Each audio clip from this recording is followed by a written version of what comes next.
মহারানী তুলসীবতী বালিকা বিদ্যালয়ের অডিটোরিয়ামে ভারত বিকাশ পরিষদ পূর্ব শাখার উদ্যোগে খুব ভারত কো জানো কুইজ প্রতিযোগিতা অনুষ্ঠিত হয়েছে। এই প্রতিযোগিতায় বিভিন্ন স্কুলের ছাত্রছাত্রীরা দুটি বিভাগে অংশগ্রহণ করে। অনুষ্ঠানে উপস্থিত ছিলেন পরিবেশ প্রকল্পের সর্বভারতীয় সভাপতি শ্রী ধীরেন্দ্র কলি, রিজিয়ন ডাল সেক্রেটারি সংস্কার শ্রীমতী জবা ভট্টাচার্য এবং প্রান্তীয় সভাপতি শ্রী ভজন ভট্টাচার্য। এছাড়াও প্রান্তীয়, রাজ্যভিত্তিক, পূর্ব ও পশ্চিম শাখার সদস্য ও সদস্যগণ এই অনুষ্ঠানে অংশ নেন। কুইজ প্রতিযোগিতায় প্রথম, দ্বিতীয় এবং তৃতীয় স্থানাধিকারীদের মধ্যে পুরস্কার বিতরণ করা হয়। এর পাশাপাশি সমাজসেবামূলক কাজের অংশ হিসেবে ঋষিপাড়া, হরিজন কলোনি, খয়েরপুর, বলদাখাল সহ বিভিন্ন স্থানে বন্যার্তদের মধ্যে ত্রাণ সামগ্রী বিতরণ করা হয়।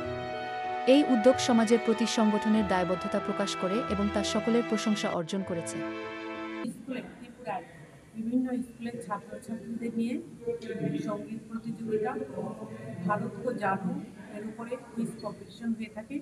আজও সেটা হচ্ছে আমাদের তুলসীবতী স্কুলের মিলনায়তনে।